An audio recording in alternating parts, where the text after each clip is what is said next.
Hi, my name's Paul Geary and welcome to Bass Hacks. Today I'd like to take a little look at constructing bass lines using chords and double stops.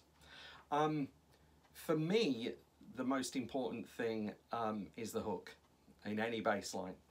I think it really needs to be, a piece of music in its own right, have a beginning, a middle and an end and make sense. I always try to make my lines have that sequence so that it just flows and sits where it should be. Obviously, you've got to serve the song, that's the most important thing. So let's see what we could come up with. Let's take E, and we could take the E major scale as well. So I'm just playing that on the 7th fret on the A string. Okay. And we're looking at the E dominant 7th chord.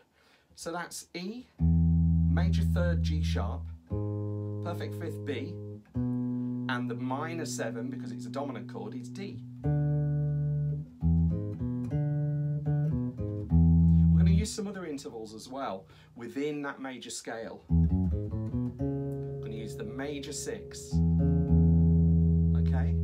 And also, as far as the double stop goes, for those of you who don't know, it's basically like a power chord would be on a guitar. You're playing 2 notes simultaneously on the bass.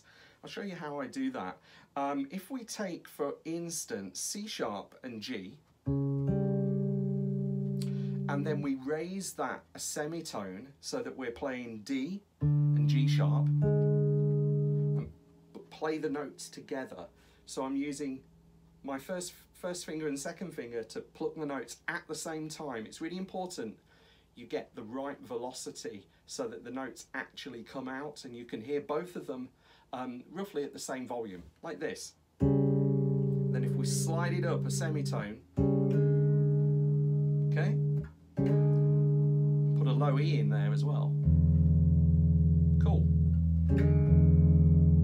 So there's the double stop section, okay.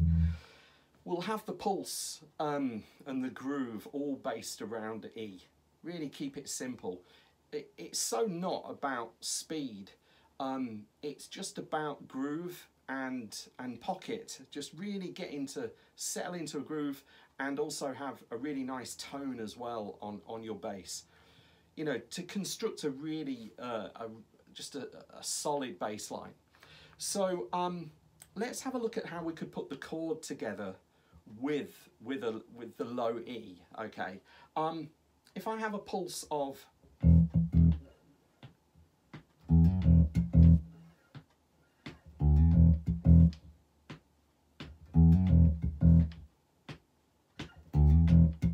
so I'm putting in a little dead note. Wondering how I'm doing the dead note? Pretty easy. I'm kind of dampening with the left hand. I'm plucking out with my plucking hand, my right hand. So, and then on the dominant chord, I'm going to play the root, the minor 7, that major 6, and the 5th.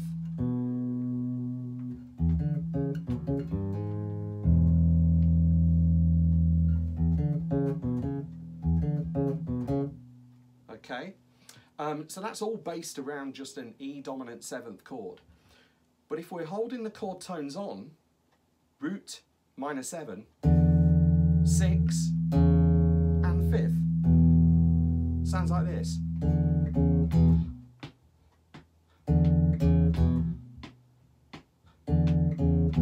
So there's the chord.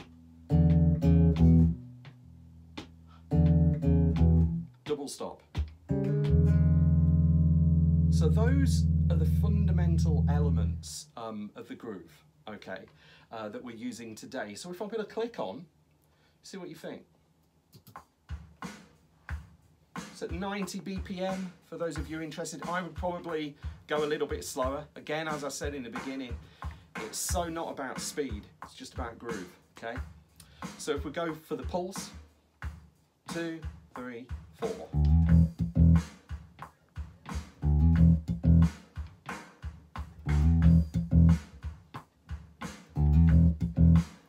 in the dominant.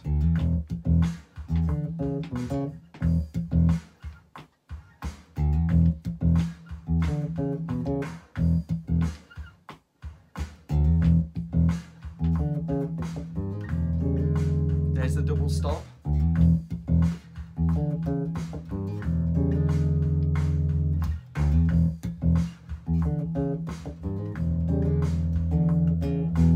And there's the chord. That dominant 7th chord.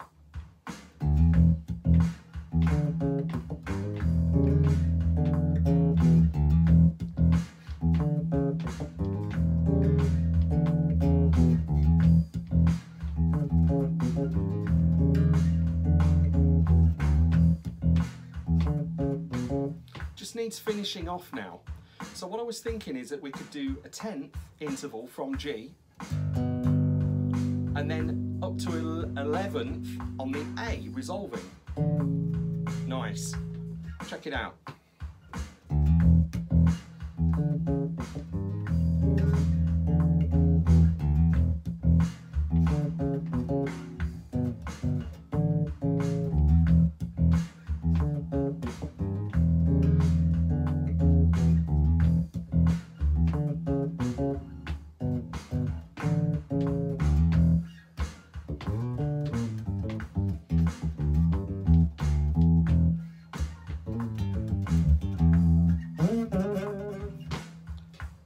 That's it.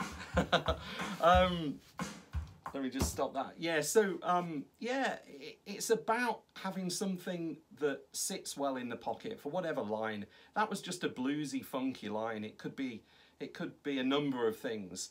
But when you're thinking about constructing your bass lines, just make sure you think about what the song needs is the primary, okay? And then try to construct, using various techniques, you know, the perfect line for the song. Anyway, thanks for watching. Really enjoyed that, and I'll catch you later. Bye for now.